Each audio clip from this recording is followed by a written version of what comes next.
Hi అండి, welcome to క్రిషీస్ unique food. ఈరోజు వీడియోలో ఎప్పుడూ చికెన్ కర్రీని ఒకేలా కాకుండా పచ్చిమిర్చి పేస్ట్ వేసి చికెన్ కర్రీ చేస్తే మంచి గ్రేవీతో పాటు టేస్ట్ కూడా చాలా చాలా బాగుంటుంది. ఈ చికెన్ కర్రీని రైస్తో కానీ చపాతీ, రోటీ, పూరి, బగారా రైస్ ఎందులోకైనా తినొచ్చండి. ఇప్పుడు ఈ చికెన్ కర్రీని ఎలా చేయాలో చూద్దాం. ముందుగా మిక్సీ జార్లోకి ఒక 4-5 పచ్చిమిరపకాయలను కట్ చేసుకొని వేసుకొని, ఒక కప్పు ఫ్రైడ్ ఆనియన్స్ని, అలాగే ముందుగా ఒక 10-15 వరకు కాజులను నానబెట్టుకున్నాను. వాటిని నీళ్ళతో సహా వేసుకోవాలి. మీరు కాజు పేస్ట్ని సపరేట్గా అయినా గ్రైండ్ చేసుకోవచ్చండి. దీన్ని మెత్తగా గ్రైండ్ చేసుకొని గిన్నెలోకి వేసుకొని పక్కన ఉంచుకోవాలి. స్టవ్ మీద ప్యాన్ పెట్టి దాంట్లోకి 2-3 టేబుల్ స్పూన్ ఆయిల్ వేసుకోవాలి. ఆయిల్ హీట్ అయిన తర్వాత చిన్నగా కట్ చేసుకున్న ఉల్లిపాయ ముక్కల్ని వేసి దీంట్లోనే ఒక 2 పచ్చిమిరపకాయలు, ఒక రెమ్మ కరివేపాకు, కొంచెం ఉప్పు వేసి ఉల్లిపాయ ముక్కల్ని దూరగా వేగనివ్వాలి. ఇక్కడ నేను మీడియం సైజ్ 2 ఉల్లిపాయల్ని ఇలా చిన్నగా కట్ చేసుకున్నానండి. ఇలా లైట్గా గోల్డెన్ బ్రౌన్ కలర్ వచ్చిన తర్వాత అల్లం వెల్లుల్లి పేస్ట్ 1 టేబుల్ స్పూన్, పావు టేబుల్ స్పూన్ పసుపు వేసి అల్లం వెల్లుల్లి పేస్ట్ పచ్చివాసన పోయే వరకు కలుపుకోవాలి. అల్లం వెల్లుల్లి పేస్ట్ పచ్చివాసన పోయాక ముందుగా గ్రైండ్ చేసి పెట్టుకున్న పచ్చిమిర్చి, ఆనియన్, కాజు పేస్ట్ వేసుకొని 2 నిమిషాల పాటు అడుగంటుకోకుండా కలుపుతూ ఉండాలి. అలాగే ఆయిల్ సపరేట్ అయ్యే వరకు దీన్ని ఉడికించుకోవాలి.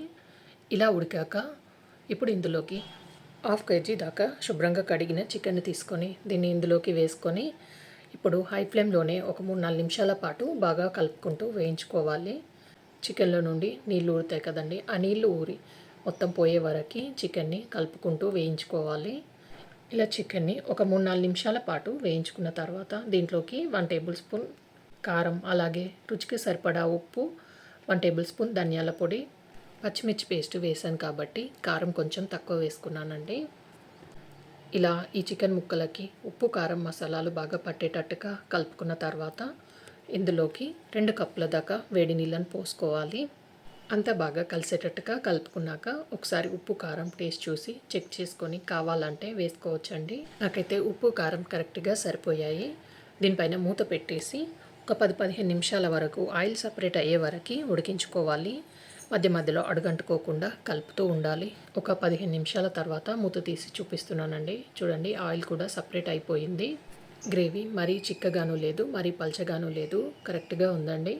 దీంట్లోకి 1/2 టేబుల్ స్పూన్ దాకా గరం మసాలా వేసుకొని దీంట్లోనే చిన్నగా కట్ చేసిన కొత్తిమీర వేసి అంతా ఒకసారి బాగా కలిసేటట్టుగా కలిపి స్టవ్ ఆఫ్ చేసి దీన్ని దించేయడమే. ఎప్పుడూ ఒకేలా కాకుండా ఇలా పచ్చిమిర్చి పేస్ట్ వేసుకొని తప్పకుండా ఒకసారి ఈ చికెన్ కర్రీని ట్రై చేయండి. ఇది రైస్లోకి, రోటీ, నాన్స్లోకి చాలా చాలా రుచిగా ఉంటుంది. మీరు కూడా తప్పకుండా ట్రై చేయండి. ఈ వీడియోకి లైక్ చేయండి, షేర్ చేయండి, సబ్స్క్రైబ్ చేయండి.